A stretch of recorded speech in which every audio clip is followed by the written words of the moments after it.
तो साथियों, इजराइल ने ईरान पर हमला किया। साथियों, इन दोनों देश के बढ़ते संघर्ष की वजह से इसका प्रभाव भारत पर पड़ रहा है। यकीन मानिए दोस्तों, हम बात कर रहे हैं भारत के द्वारा वैश्विक मार्केट में चावल के एक्सपोर्ट को लेकर, क्योंकि साथियों, इजराइल और ईरान के बढ़ते संघर्ष की वजह से भारत की सप्लाई चेन पर ऐसा प्रभाव पड़ा है कि भारत के एक्सपोर्टर ने जो चावल मिडिल ईस्ट और ईरान जैसे देशों में एक्सपोर्ट करने के लिए भेजा है, उसके लिए अब इस बात की भी गारंटी नहीं है कि आखिरकार यह चावल मिडिल ईस्ट और ईरान जैसे देशों में पहुंच पाएगा या फिर इन चावल को वापस लाना पड़ेगा। क्योंकि रिपोर्ट्स आ रही है कि ईरान, जो कि भारत के चावल का सबसे बड़ा खरीदार है, अब यह डायरेक्टली इजराइल के साथ युद्ध में लिपट चुका है, जिससे भारत के द्वारा जो चावल का एक्सपोर्ट किया जाता है वह पूरी तरह से प्रभावित होने वाला है।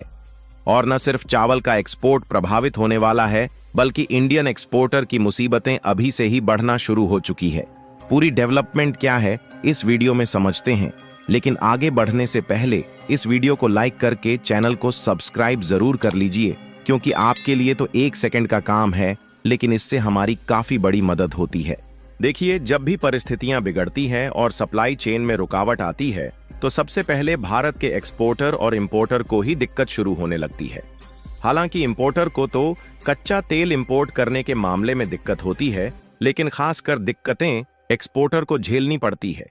क्योंकि दुनिया के लगभग 190 देश में भारत के द्वारा सामानों का एक्सपोर्ट किया जाता है, और वह भी कोई थोड़ी बहुत वस्तुएं नहीं, बल्कि 7,500 से भी अधिक वस्तुएं भारत के द्वारा एक्सपोर्ट की जाती है,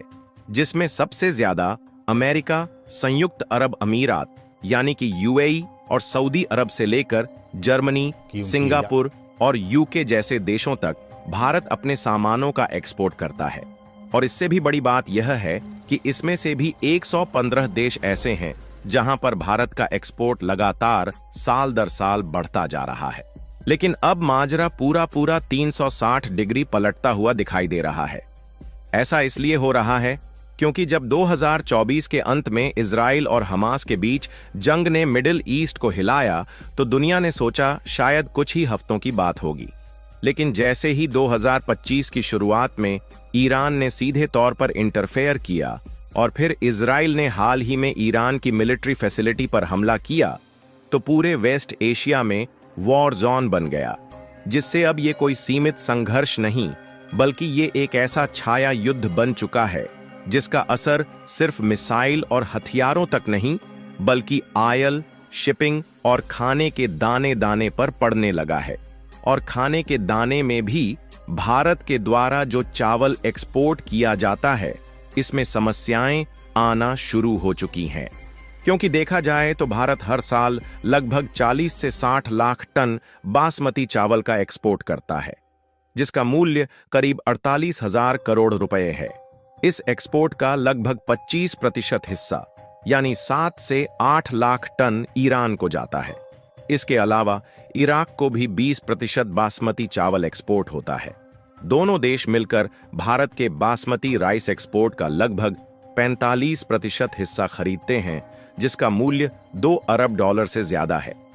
इस तरह ईरान भारत के लिए एक बहुत बड़ा बाजार है, और इस क्षेत्र में किसी भी तरह का तनाव या युद्ध सीधे तौर पर भारत के चावल व्यापार को प्रभावित करता है। और वैसे भी भारत दुनिया का सबसे बड़ा चावल एक्सपोर्टर कंट्री है, क्योंकि ओवरऑल एक्सपोर्ट पर नजर डाली जाए तो ये देखने को मिलता है कि पिछले साल 19.76 यानी कि करीब 20 मिलियन टन चावल का एक्सपोर्ट भारत में किया है, जो कि शिपिंग और लॉजिस्टिक के माध्यम से दुनिया के कोने कोने तक पहुंच गए। तभी तो कोई थोड़ी बहुत नहीं, बल्कि इन्हीं एक्सपोर्ट के कारण भारत के राइस एक्सपोर्ट का आंकड़ा $12 बिलियन को पार किया। यानी कि इतना रेवेन्यू राइस को एक्सपोर्ट करके सीधा भारत को प्राप्त हुआ। लेकिन भारत की राइस एक्सपोर्ट की इंडस्ट्री इतनी बड़ी होने के बावजूद भी अब इंडियन एक्सपोर्टर और किसानों की धड़कन बढ़ गई है, और उन्हें इस बात का डर सता रहा है कि पहली बात तो ईरान में भारत के चावल की शिपमेंट उतनी ज्यादा नहीं पहुंच पाएगी जितनी पहले पहुंच रही थी, और दूसरी बात यह कि जैसे तैसे करके अगर चावल की शिपमेंट भारत के द्वारा एक्सपोर्ट भी कर दी जाती है, तब भी इस बात की पूरी उम्मीद है कि अब समय से पेमेंट नहीं मिल पाएगा, जिससे ईरान को चावल का एक्सपोर्ट करने या ना करने से भारतीय किसान और एक्सपोर्टर को डायरेक्टली कोई फायदा नजर नहीं आ रहा है। और जैसा कि हमने आपको बताया कि अगर बात केवल ईरान की होती तब तो ठीक था, लेकिन ईरान के अलावा भी कई देशों में भारत के द्वारा चावल का एक्सपोर्ट किया जाता है।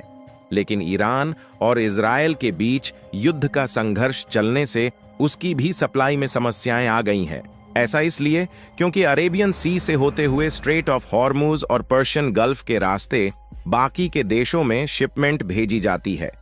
इसी तरह रेड सी से होते हुए सुएज कनाल से भी भारी भरकम शिपमेंट भारत के द्वारा यूरोपीय देश में रवाना की जाती है। लेकिन अब इस रूट पर खौफ जारी है। इजराइल के हालिया हमलों के बाद ईरान ने हॉर्मुज स्ट्रेट के आसपास डिफेंस मिसाइल तैनात कर दी है और कई बार इस क्षेत्र से गुजरते मालवाहक जहाजों को चेतावनी दी है। यानी कि सीधी सी बात है कि जिस रास्ते का उपयोग करके भारत अपने सबसे ज्यादा चावल का एक्सपोर्ट करता था, अब उसे रास्ते का उपयोग भारत नहीं कर पाएगा, जिसका नतीजा यह हो रहा है कि इंश्योरेंस प्रीमियम बढ़ गया और शिपिंग कंपनियां जहाज भेजने से डर रही हैं।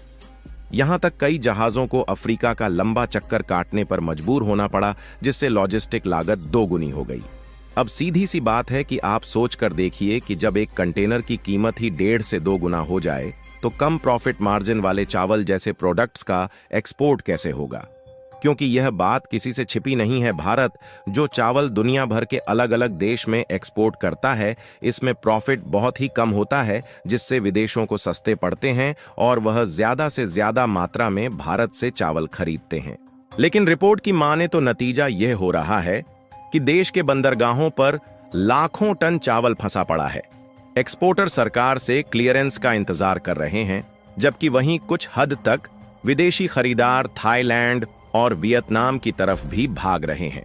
और यह बात तो इंडियन एक्सप्रेस की रिपोर्ट में भी एक्सपर्ट द्वारा एनालाइज करके कही गई है कि मिडिल ईस्ट में जो इंडियन एक्सपोर्टर चावल का एक्सपोर्ट करते थे, वह अपने आप को सुरक्षित महसूस नहीं कर रहे हैं और उन्होंने जो शिपमेंट भेज दी है उसके लिए भी उनकी चिंताएं देखने को मिल रही हैं। और भारत के लिए कितनी बड़ी चिंता की बात है, इसका अंदाजा आप इस बात से लगा सकते हैं कि भारत में करीब 8 करोड़ लोग सीधे या अप्रत्यक्ष रूप से धान और चावल के व्यापार से जुड़े हैं।